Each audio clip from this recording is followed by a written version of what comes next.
All right, we have us a new chicken area. These little bastards are all contained for all intents.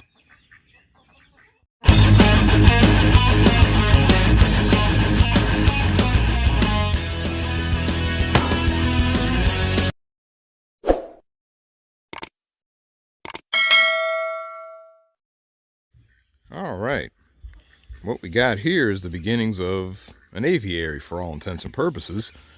It used to be a whole chicken yard with a fence line that pretty much was on the other side of that tree all the way to the edge of the house there, with a fence line on that edge of the house all the way to the north fence line right there, and a whole lot of dead space.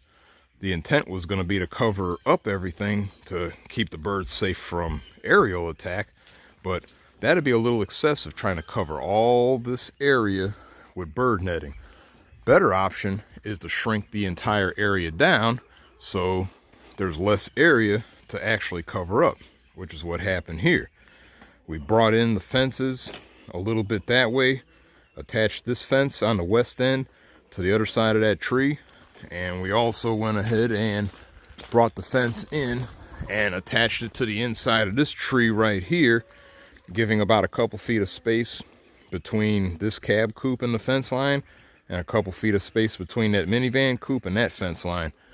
This dead space right here is now opened up and available for whatever use, but right now all this is covered, and then we could see a whole lot of space between the house and right here that is now opened up and available for whatever use.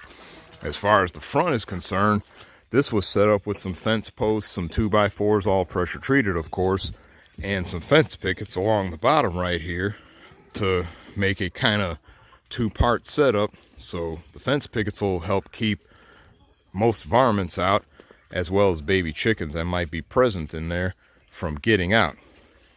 We have a chain link fence gate panel assembly that we had laying around that we utilize right here.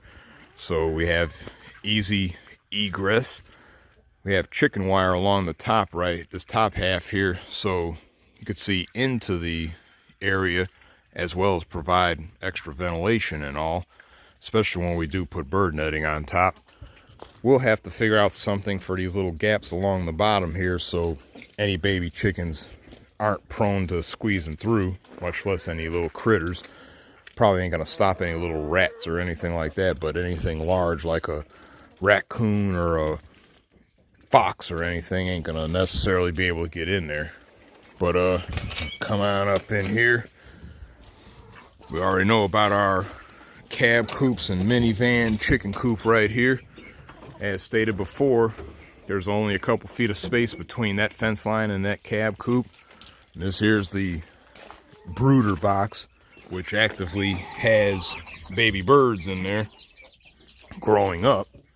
And then our regular cab coop right here that they're able to use, and had to start kind of training these chickens to utilize this stuff so they don't just lay around here looking stupid as they normally would have when they were roaming around.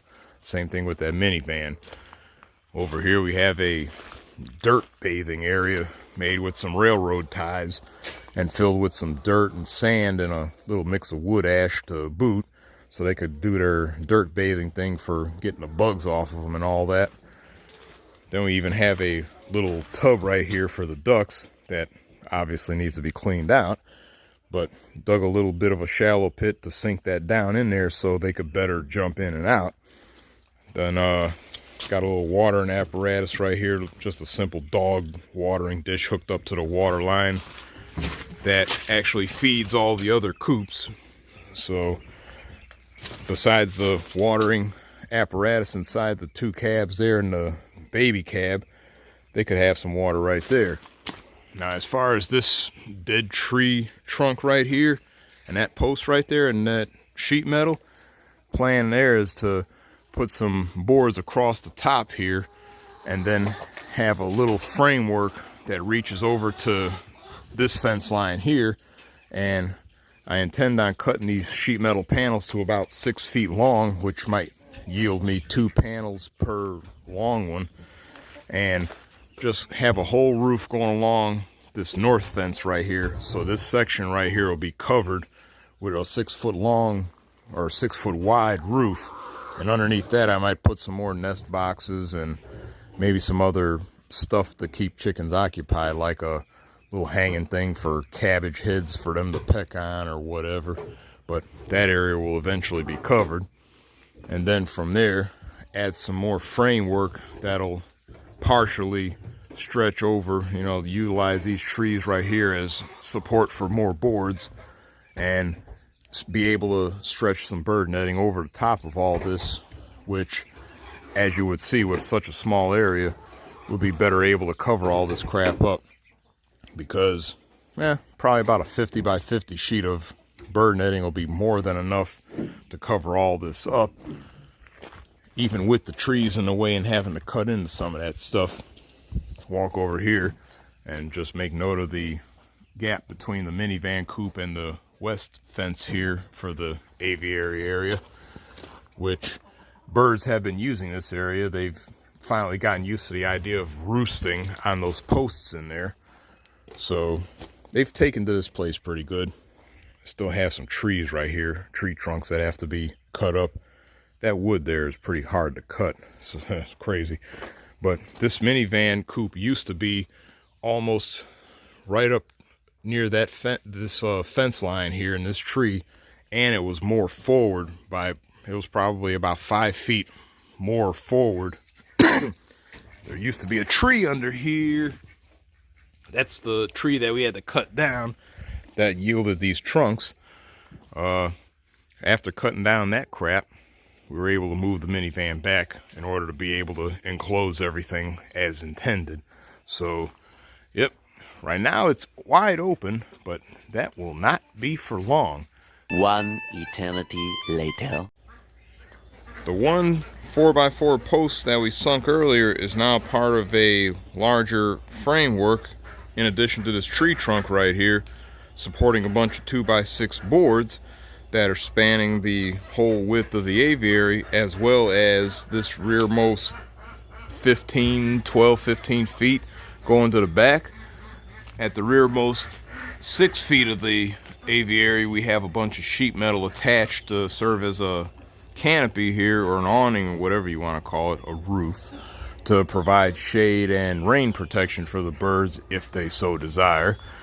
And going on out is a bunch of chicken wire, mostly 2 and 3 foot wide rolls that are tacked or stapled on the boards back here and the boards at the front, and were pulled as taut as possible, but it never works that way with that stuff. And then they're zip tied together going across. On the rearmost point here, I had to do a bunch of patchwork with the chicken wire because some of it I ran out of and had to just piece together sections using zip ties to further cover the entire area. But it is all covered, as you could clearly see. So we're now completely protected from aerial attack from the chicken hawks and owls and such. And we're pretty much protected from ground attack from foxes and other critters that may want to come in here, save for some enterprising critters that might try to dig under the fence, but that's a little more difficult when you got a bunch of gravel and crap under there as well.